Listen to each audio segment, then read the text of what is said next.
ആവേശമാണ്. ഞാനൊന്ന് ചോദിക്കാം, എത്രമാത്രം ആവേശമുണ്ട്? ഞങ്ങള് ഈ ക്രിസ്മസ് പളുത്തല്ല കാത്തിരുന്നത്. ഫെബ്രുവരി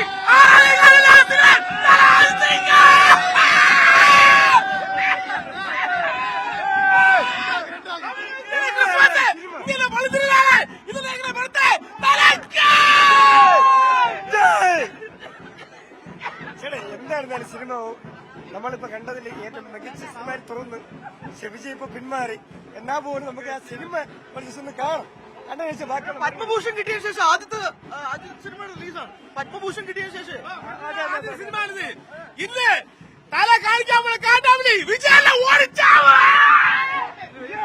കാര്യങ്ങൾ പോകും. പക്ഷേ ശ്രീജ, പത്മഭൂഷൺ കിട്ടിയതിനു ശേഷം രാജ്യത്തെ ഏറ്റവും വലിയ പരമോന്നത പുരസ്കാരമായ പത്മഭൂഷൺ കിട്ടിയതിനു ശേഷം അജിത് കുമാറിന്റെ റിലീസാവുന്ന ആദ്യത്തെ ചിത്രവും കൂടിയാണ് വിടാമുയർച്ചത്. അപ്പോൾ 7 മണിക്കാണ് കേരളത്തിൽ ഷോ ആരംഭിക്കുന്നത്. അപ്പോൾ പലരും ഏകദേശം തിയേറ്ററിലോട്ടൊക്കെ വന്ന് കയറി തുടങ്ങി. വലിയൊരു ആവേശമായിരുന്നു. ഇതിനിടയിൽ ആഘോഷ പരിപാടികളൊക്കെ ആരാധകരുടെ ഇടയിൽ ഉണ്ടായിരുന്നു. അപ്പോൾ അതിന്റെ ഒരു ആവേശം ഒരു ഭാഗത്ത് നിൽക്കുമ്പോൾ മാത്രമല്ല, തമിഴ്നാട്ടിൽ ഈ ചിത്രം 9 മണിക്കാണ് റിലീസിന് എത്തുക എന്നുള്ളതാണ്. കാരണം തമിഴ്നാട്ടിലൊരു നിയമം അനുസരിച്ച് വേറെ ഫാൻ ഷോ ഒന്നും നേരത്തെ ചാർട്ട് ചെയ്യാൻ പറ്റില്ല. അതുകൊണ്ട് 9 മണിക്ക് മാത്രമേ അവിടെ ഷോ ആരംഭിക്കുകയുള്ളൂ.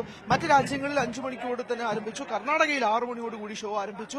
കേരളത്തിൽ 7 മണിക്കാണ് ആരംഭിക്കുന്നത് എന്നുള്ളതാണ് മനസ്സിലാക്കുന്നത്. മാത്രമല്ല, അജിത്ത് എന്ന് പറയുന്നത് തന്നെ തമിഴ്നാട്ടിലൊരു വികാരമാണെങ്കിൽ കേരളത്തിൽ അതേപോലെ തന്നെ ആ ഒരു വികാരം ഒഴുകുന്നുണ്ട് എന്നുള്ളതിന് ഒരു ഉദാഹരണമാണ്. കാരണം പല അന്താരാഷ്ട്ര മത്സരങ്ങളിൽ പോലും കഴിഞ്ഞ അജയ് ചിത്രമായ വലിമയുടെ അപ്ഡേറ്റിന് വേണ്ടിയിട്ട് അങ്ങ് ഇന്ത്യൻ ഗ്രൗണ്ടുകളിൽ പോലും ഒരു ആവേശം ഉണ്ടായിരുന്നു എന്നുള്ളത് നമുക്ക് അറിയാവുന്നതാണ്. അപ്പൊ അതേപോലെ തന്നെ ഇപ്പോൾ വിടാമുയർച്ച എന്ന സിനിമ ഏകദേശം 2 വർഷത്തോളം ആരാധകർ കാത്തിരുന്നതിന് ശേഷം കിട്ടുകയാണ്. നമുക്ക് ചില പ്രതികരണങ്ങൾ കൂടി ചോദിച്ചു. ചേട്ടാ,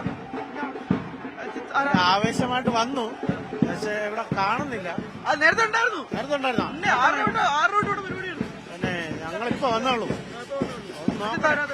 പിന്നല്ല പ്രതീക്ഷ എന്ന് വെച്ചാൽ നമ്മൾ ഒരു എൻജോയ്ക്ക് വേണ്ടിയിട്ട് വന്നാണ്. എൻജോയ് കാണുമെന്ന് പ്രതീക്ഷിക്കുന്നു. ആ ഒരു പ്രതീക്ഷയിൽ തന്നെയാണ് ചില ആരാധകർ. നമുക്ക് ചോദിക്കാം, ചേട്ടാ, അജിത്ത് ആരാധകനാണ്? അജിത്ത് ആരാധനല്ല, ഞാൻ എല്ലാ സിനിമയ്ക്ക് പോകും. എല്ലാ ആരാധനാണ്. എല്ലാ സിനിമയും ഞാൻ പിന്നെ തലതളപതി ഫാനും കൂടെയാണ്. പിന്നെ പ്രത്യേകിച്ച് അങ്ങനെ ഇനി സിനിമ ഫീൽഡ് അഭിനയിച്ചില്ലെങ്കിൽ കുഴപ്പമില്ല. അങ്ങനെ രാജ്യത്തിന് വേണ്ടി ഇത്ര റേസ് ചെയ്തില്ല, അതിലാണ് അയാൾ ഉന്നതം പിടിച്ചിരിക്കുന്നത്. കുഴപ്പമില്ല. പക്ഷെ ഈ പടം ഭയങ്കര ഹൈപ്പോടെയാണ് കയറുമെന്ന് തോന്നുന്നത് ട്രെയിലറൊക്കെ കണ്ടിട്ട്. എല്ലാരും ആവേശത്തോടെ ഇരിക്കുകയാണ്. സിനിമ വലിയൊരു ബഡ്ജറ്റ് അടിച്ചു. അജിത്ത് തലാന്ന് വിളിക്കുന്നത് അജിത്ത് തന്നെ പറഞ്ഞിട്ടുണ്ട്. എന്തായാലും അങ്ങനെ തലാന്ന് വിളിക്കില്ലെന്ന് അജിത്ത് പറഞ്ഞിട്ടുണ്ട്. എന്തായാലും വലിയ ആവേശത്തിൽ തന്നെയാണ് ആരാധകർ നിൽക്കുന്നത്. 7 മണിയോടുകൂടി തന്നെ കേരളത്തിലെ ഷോ ആരംഭിക്കുന്നതായിരിക്കും. അങ്ങനെ ഒരുപാട് വർഷങ്ങൾക്ക് 2 വർഷത്തോളമായി ഈ ചിത്രത്തിന് വേണ്ടി കാത്തിരിക്കുന്ന ആളുകൾക്ക് വേണ്ടിയിട്ട് ഒരു മികച്ച ഒരു സിനിമയായിട്ട് തന്നെ വിടാമുയർച്ച മാറുമെന്ന പ്രതീക്ഷയിലാണ് ആരാധകർ നിൽക്കുന്നത്. ശ്രീജ, എന്റെ മോ തല ഫാൻസ്, ഉലക നായക ഫാൻസ്, തല ഫാൻസ്, എന്റെ മോ തല ഫാൻസ്, കമൽ ഫാൻസ്. അതാ ഇവൻ കമൽ ഫാൻസിന്റെ സിംഗിന്റെ അജിത്ത് ഫാൻസ്. കേട്ടാ മോൻ പറ, ഞാൻ കമലാസ് ഫാൻസ്, അപ്പ അജിത്ത് ഫാൻസ്. ഉലക നായകൻ തലക്ക് തല തല തല ഇല്ല തല. സ്കൂള് കട്ടിയതിരിക്കാണ്, +2 പഠിക്കല്. അതാണ് ലവ് ഷട്ട്. സ്കൂളിൽ കട്ട് ചെയ്ത കുഴപ്പമില്ല. കുഴപ്പമില്ല. ഉലക നായകൻ തലക്ക്.